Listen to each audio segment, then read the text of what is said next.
Hello, I'm Andrew with Chip Theory Games, and today I'm going to be going over our newest title, Dragons of Etchinstone, a crunchy adventure game that fits in the palm of your hand. In Dragons of Etchinstone, you'll be working your way through the regions of Vale before challenging one of the 4 dragons threatening the land. To do this, you'll be using your mage cards to defeat the various enemies and journeys you'll encounter. Setup begins by choosing a dragon to challenge. Dragons come in a variety of flavors and challenge levels. We recommend starting your first journey by challenging Rodving, the Last Breath. The unchosen dragon card can be returned to the box, tucked in your pocket, or placed wherever is most convenient and out of the way for you. You can even tuck it hidden behind your chosen dragon. Who's gonna know? Next, you'll gather your 16 mage cards. These are the cards with a distinguished older gentleman featured prominently in the center. Orient these 16 cards so that the number 2 is facing up on all 16. Give these cards a shuffle and place them on top of your chosen dragon nemesis. Now locate your Region 1 card. This is the card titled Jade Mountains, Region 1. Place the Region 1 card on top of your deck and place the Region 3 card at the back of the deck. You've completed setup, and now it's time to start your journey. Dragons of Etchinstone takes place over 5 expeditions. You'll begin by traveling through 4 different regions before your final fight. You'll move from region to region as you finish expeditions, which are completed by making your way through the mage deck. Now it's time to begin your first expedition. At the beginning of each expedition, you'll move the top 4 cards of the mage deck to your hand. This leaves the top card of the deck as your key card. Place the region card on top of the deck. Now you'll head into the challenge phase. The first step in this phase is to slide your region card down to consult the symbol on your key card. This symbol will tell you whether you're going to be facing an enemy or a journey. The number next to this icon will tell you which of these enemies or journeys that you will be facing. Next, you'll check to see if there are any hardships. Hardships are challenge modifiers, represented by an icon present here. Consult your reference card to see how each of these icons work. If this journey or enemy looks a bit too frightening for you to handle at the moment, you can choose to divert. To divert, you'll discard the key card and a card from your hand.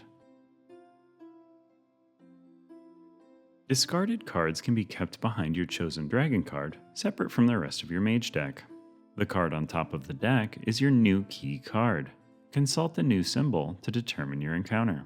You can choose to divert up to 2 times per challenge phase. Diverting can be a key strategy to avoiding defeat, but will also leave you with less cards in hand to tackle the encounter, and it will move you through the expedition more quickly, leaving you with less time to level up your cards. Once you've determined what encounter you'll be facing, you'll head into the action phase. In this phase, you'll be assigning cards from your hand in up to 3 rolls to try to overcome your encounter.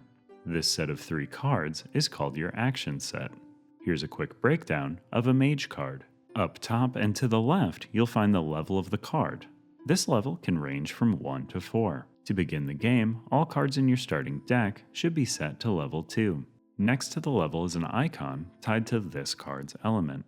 Mage cards come in one of 4 elements: blue, purple, yellow, and red. You can tell the cards apart by their icons and the colors of the card borders. Next to the elemental icon, you'll find the card name. Below this is the key card information. This information only matters when the card is on top of your deck and can be ignored when it's in your hand. Below that is the initiative value. This number determines if you get to act before the enemy that you're facing. In this block, you'll have a number and an icon. The boot icon indicates that this is a move action, while the flame icon indicates that it's an attack. The top value here is the basic action for this card. Below that, you'll find the enhanced action. These are the numbers that you'll be using to defeat enemies and overcome journeys. Below that, you'll find the boost value. This value can be used to boost your initiative or action number. Under this is a numbered shield, which represents the armor value of this card. This indicates the amount of damage that this card can soak up. Some of your mage card armor values will have an associated element. If these cards are used to soak up damage from a matching element, they can absorb that value times 2. And at the very bottom of the card is the upgrade cost. This is the cost to increase this card to the next level. Now we'll build out an action set by assigning cards to one of 3 roles. First up in the action set is your element card. This card determines the initiative and element of your action. Next is your spell card. This determines what action you'll be carrying out. If your spell card is combined with a matching element, you'll be performing an enhanced action. Otherwise, you'll perform the basic action. And the third card in the set is your boost card. This card can be used to boost either your initiative value or your spell value. Forming an action set will typically leave you with a single unused card. This is called your reserve card and is kept to the left of your completed action set. Some actions and effects, such as the divert effect, will leave you with less than 4 cards in hand during the action phase. If you find yourself with only 3 cards in hand during the action phase, you'll still have to build a 3-card action set. This will leave you with no reserve card. If you find yourself with only 2 cards in hand during the action phase, you'll still be building an action set. However, you won't be able to build a full set. Instead, you'll choose one of your 2 cards to act as your spell card, while the other card can serve as either your element or your boost. We'll build a sample action set in just a moment, but for now, let's see what we're up against. We've drawn our hand of 4, and now it's time to check the key card to see what we're up against. Lower the region card to consult the symbol on your key card. Based on the key card, we're going to be taking on Enemy 2, and there are no hardships. Now let's take a peek at how these enemies tick.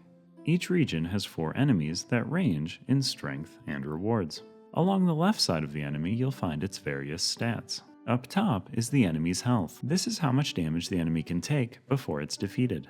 If you can deal at least half of this amount, rounded up, you'll receive experience for this encounter. However, if you can't deal enough damage to defeat the enemy, you'll suffer damage. A bit more on that in a moment. Below their health, you'll find the enemy's initiative stat. If you're unable to match or exceed the enemy's initiative, they'll be able to launch an early attack. Below the initiative is the enemy's attack stat. This is the amount of damage that you'll have to suffer if you don't completely defeat the enemy or beat their initiative. And below that is the enemy's armor. This is how much damage the enemy will block out if the element of your action set matches their armor. On the right side of each enemy is how much experience you'll be granted if you're able to deal damage equal to at least half of the enemy's health rounded up. Sometimes enemies will have additional abilities. Make sure to check this area of your region card and this area of your key card to determine if this encounter has any hardships. If there are any icons present, make sure to consult your reference card to see what you're dealing with. Based on all this info, I'd say this enemy doesn't look too bad. We'll choose not to divert at this time. Now, let's build a quick sample action set and take on an encounter to get an idea of how this all works.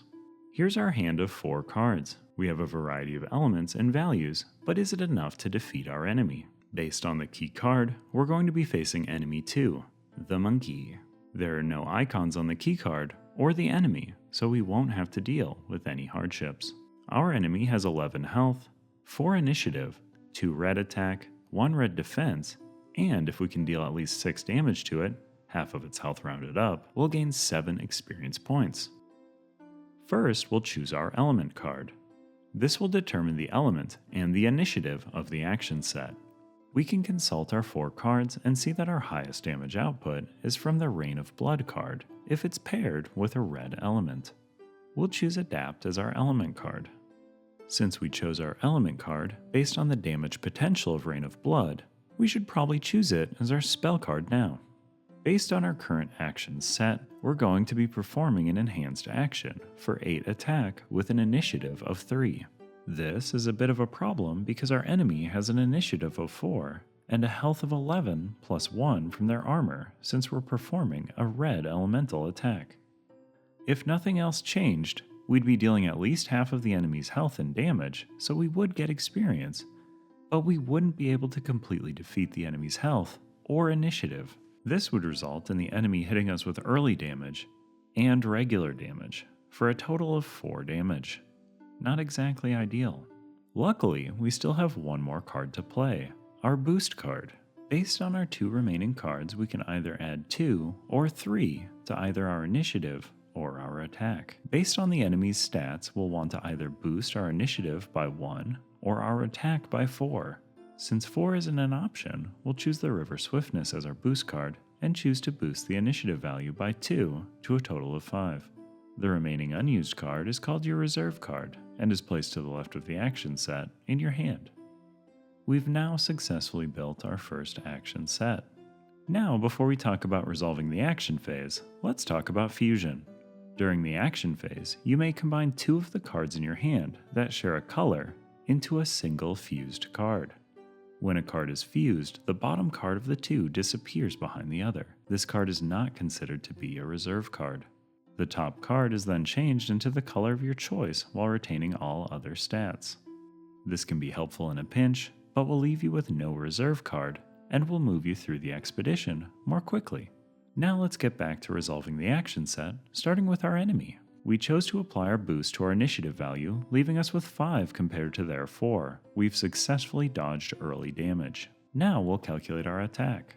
We paired our spell card with a matching element, leaving us with an enhanced action generating 8 attack. Our enemy has 11 health and 1 red shield. Their shield soaks up the first 1 damage from our attack, and they take the remaining 7 damage.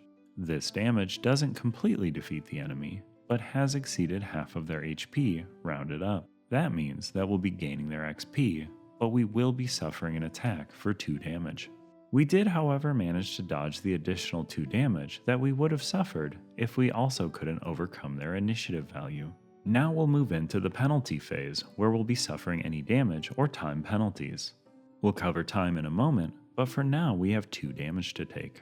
When you suffer damage, total up all sources of damage. This includes early damage, regular damage, and damage from any other effects. When you suffer damage, it can be soaked up by any card in your hand.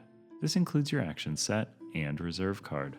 Each card in your hand can only be used to soak up damage once per penalty phase. Each of our cards in hand at the moment has an armor value of 2, so we'll just choose a random card to soak the damage for now. How about the adapt card? The 2 armor value on this card takes care of the entire enemy attack. Now we'll resolve damage. Any cards used to soak damage in the penalty phase are now downgraded. Downgrade these damaged cards by 1 level. You'll do this by flipping or reorienting the card. If a level 1 card was used to soak damage, it can't be downgraded and is instead trashed. Place any trashed cards separate from the rest of the deck for this game. We recommend between your dragon card and your inactive region card. If you're unable to fully soak up the damage with the cards in your hand, you have been knocked out. When you're knocked out, you'll have to downgrade all cards in hand and lose a turn, causing you to discard the top 4 cards of the deck. We've successfully weathered the hit, and now it's time to spend our 7 hard-earned XP. There's a few restrictions to keep in mind here. You can only use XP to upgrade cards that are currently in your hand.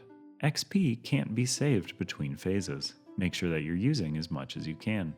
And you can't upgrade a card that was used to soak damage during the penalty phase. We'd ideally like to maximize our XP by spending all 7, so we'll choose to level up our River Swiftness for 4 XP and our Brute Force for 3 XP. Now we'll move into the cleanup phase. Discard your action set, but hold on to your reserve card if you have one. Now draw from the top of the deck until you have 4 cards in hand, and begin the next challenge phase. The other type of encounter you might be facing during the challenge phase are journeys. If the key card has this icon, then you'll be going on a journey. Just like enemies, if there's an icon here, there will be a hardship modifier to this journey. You'll still be assembling an action set to complete a journey, but you'll be focusing on generating move instead of attack. The boot icon up top is how many move you'll need to generate to pass the challenge. You won't need to worry about your initiative during a journey. If your move is an enhanced action and the element matches that of the journey, you'll get to add the boost from your reserve card to your action set. If you can generate at least half of a journey's requirement, you'll gain the experience outlined below, but you'll suffer the time penalty outlined to the right. If you're able to generate the full amount of move, or more, you'll gain the experience and not have to suffer the penalty. But what is a time penalty? Instead of downgrading cards like you would to suffer damage, to take a time penalty, you'll discard the corresponding number of cards from the top of the deck. During the cleanup phase, if there are not enough cards in the deck to draw back up to 4 in hand, with 1 card remaining as a key card, you've reached the end of the region. When you reach the end of the region, you'll first gather and shuffle all of the mage cards. This includes the discard pile and any cards remaining in hand when the region ended. Make sure not to adjust the orientation of any mage cards at this time. Now you'll take the first 4 cards into your hand. Either flip or swap your region card so that you're playing through the next numbered region. Consult the key card for your next encounter and continue playing normally. If you have just completed Region 4, this setup will be a bit different as you've just entered the final battle. Shuffle up the mage cards, place your dragon on top of the deck in place of your region card, and proceed to the final journey. Draw the top 7 mage cards from the deck. Consult the left-hand side of the dragon card for the final journey values. The numbers along the left side are the movement values that you'll be trying to reach, and the numbers on the right of those are their associated time penalties. Regardless of the outcome, you'll be suffering a penalty, but the better you perform, the less penalty you'll have to contend with. If you don't like what you're seeing in your 7-card hand, you can choose to regroup. To regroup, discard a single card from your hand. Then shuffle the remaining 6 cards from your hand and place them at the back of the mage deck. Then draw a new hand of 7 cards. You can only choose to regroup once per game. Now you'll be using your 7 cards to assemble 2 distinct action sets, leaving you with a single reserve card. Once you've assembled both sets, you'll total their values together and compare them against the dragon targets. If you fail to reach the lowest amount, you didn't survive the journey and have failed your quest. If you were able to reach any of the tiers, suffer the penalty of the highest tier that you reached. After suffering the penalty, you'll discard all 7 cards. Now it's time for the final enemy. Draw the entire remaining mage deck into your hand. This can range from 5 to 8 cards. Now, you'll want to consult the numbers on the right side of the dragon card. Much like the final journey numbers, these are HP values that you'll have to reach to win. The more damage that you're able to deal, the less damage that you'll have to weather to claim victory. You'll again be building 2 distinct action sets, but this time you'll be trying to deal as much damage as possible, while also beating the dragon's initiative. Once you've assembled your 2 action sets, you'll total up the attack values and the initiative values. Compare your total initiative to the dragon you're facing. If your initiative doesn't meet or exceed the dragon's, you'll be suffering the associated damage. Now compare your attack to the dragon's HP tiers, keeping in mind the dragon's armor or armors. A dragon's armor will only trigger once per element. If you're unable to reach the lowest HP tier on the dragon, you are slain and have lost the quest. If you're able to reach any of the dragon's HP tiers, congratulations. Now you just have to weather the dragon's final attack and you've won. Using the cards in hand, you must soak up damage equal to the highest HP tier that you were able to reach. Make sure to add in early damage if you were unable to beat the dragon's initiative. Remember that you can only downgrade a card once per penalty phase. If you were able to withstand the dragon's final attack, you've won. You can stand tall as a proud dragon slayer. And that's Dragons of Etchinstone, a complex, crunchy game that fits right in the palm of your hand. Make sure to check out the campaign over on Gamefound if you'd like to pick up a copy for yourself.